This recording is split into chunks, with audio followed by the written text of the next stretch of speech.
كنتم خير أمة أخرجت للناس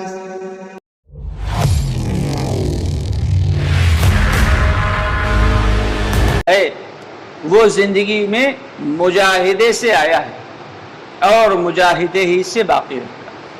یہ مجاہدہ کیا ہے کہ یہ نہ تو یہ جان ہماری ہے قرآن پاک کے فیصلے کے مطابق، نہ تو یہ جان ہماری ہے، نہ یہ مال ہمارا ہے۔ یہ سب کس کا ہے؟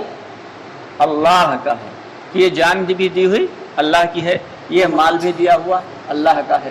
اب اللہ رب العالمین چاہتے ہیں کہ اس میں سے تم اپنی ضرورتوں پر تو لگاؤ، اپنی ضرورتیں پوری کرو، لیکن ساتھ ساتھ جو ہے وہ دعوت کی محنت کر کے دوستو آگے بڑھنے سے پہلے ہمارے چینل کو سبسکرائب ضرور کر لیں اور ہماری ویڈیوز کو زیادہ سے زیادہ لوگوں تک شیئر کریں۔ لیکن افسوس کی بات یہ ہے کہ صحابہ کرام رضی اللہ تعالیٰ عنہم اجمعین تو یہ فرماتے تھے کہ ہم نے اللہ کے راستے میں جان اور مال اتنا زیادہ لگایا کہ اللہ رب العالمین نے جس کے بدلے میں ہمیں اتنا اجر دیا ہے کہ میری 7 نسلیں بھی اگر کماتی تو اتنا نہیں کما پاتی۔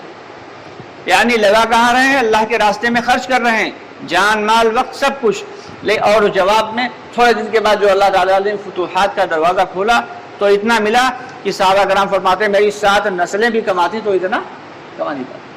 ہمیں یہ دھوکہ لگا ہوا ہے کہ ہم اپنی عقل سے، اپنی فہم سے، اپنی فراست سے، اپنی محنت سے، اپنی قابلیت سے مال کما رہے ہیں، جبکہ اللہ کا یہ حکم یہ ہے کہ مال اور روزی میں ساری کی ساری ضرورت کی چیزیں آ جاتی ہیں۔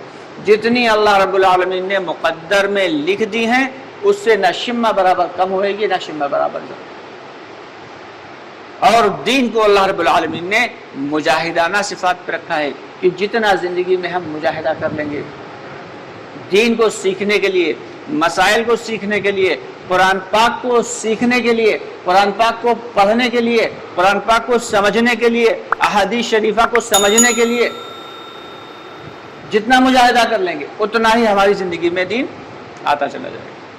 جتنا ہم دوسروں کے اوپر محنت کر کے انہیں اللہ سے جوڑنے کے لیے جو ہے جد و جہد کریں گے، کوشش کریں گے، اتنا ہی ہماری زندگی میں دین آتا چلا جائے گا۔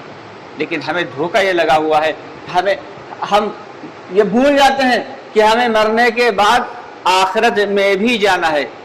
یعنی دنیا کی زندگی میں ہم اتنا مگن ہو گئے کہ آخرت کی زندگی کو بھول گئے کہ 4 گاڑی ہو گئی، بڑا سا بنگلہ ہو گیا، 2-4 سے پلاٹ جس نے خرید لیا، ہم سمجھتے ہیں یہ کامیاب۔ دوستو کامیابی یہ نہیں ہے۔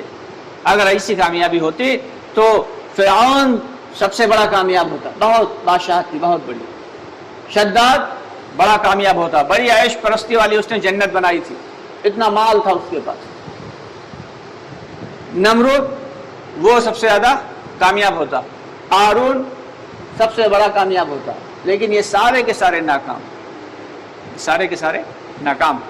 یہاں تک کہ علم کا ہونا یہ بھی کامیابی کی علامت نہیں کہ ابلیس سے بڑا کوئی شیطان ہے کیا؟ تو علم کا ہونا یہ بڑی بات نہیں، علم کے ساتھ عمل کا ہونا اور عمل بھی اخلاص کے ساتھ ہونا یہ اصل ہے۔ علم کے ساتھ عمل کا ہونا اور عمل کے ساتھ اخلاص، یعنی صرف اللہ کو خوش کرنے کے لیے یہ ہماری نیت یہ ہو۔ دوسرے دیکھیں گے عزت کریں گے، دوسرے دیکھیں گے خوش ہو جائیں گے کیا ہے بڑا دین کا، بس وہ پھر اللہ تک یہاں مردود ہو گیا، اللہ کو اس کی ضرورت نہیں۔ تو علم کے ساتھ عمل کا ہونا اور عمل کے ساتھ اخلاص کا ہونا، یہ 3 چیزیں ضروری ہیں۔ تو ہم نے سب نے ابھی دین کو سیکھا ہی نہیں، سیکھا ہی نہیں۔ میرا اللہ مجھ سے کیا چاہتا ہے؟ قرآن پاک عربی میں ہے، تو ایک تو ہم عربی ہی بہت سارے کم پڑھے، ایسے لوگ ہیں جو کم پڑھے ہیں، لیکن جس نے قرآن پڑھ لیا وہ سمجھتا ہے بس اتنا ہی کافی ہے۔ بس تو قرآن کا پڑھنا کافی نہیں ہے، بے شک ثواب تو مل جائے گا، ہر حرف پہ 10 نیکی کا اللہ کا وعدہ ہے، لیکن قرآن کو سمجھنا بھی تو ہے کہ میرا اللہ مجھ سے چاہتا کیا ہے، میرا اللہ ہمیں کیا میسج دینا چاہ رہا ہے، میرے اللہ کا پیغام کیا ہے، یہ کلام پاک۔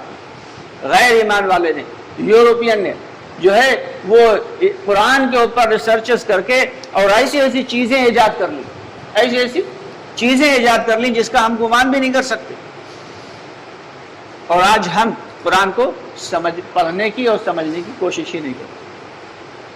اسی طریقے سے احادیث نبویہ جو ہیں وہ بھی عربی میں ہیں، ان کو بھی پڑھنا ہے، ان کو بھی سیکھنا ہے، ان کو بھی سمجھنا ہے کہ میرے نبی ہم سے کیا فرما کے گئے اور ہم کس طریقے کی زندگی گزار رہے ہیں، یا آپ صلی اللہ علیہ وسلم کے احکامات کیا ہیں، کہ ہماری زندگی ویسی گزر رہی ہے۔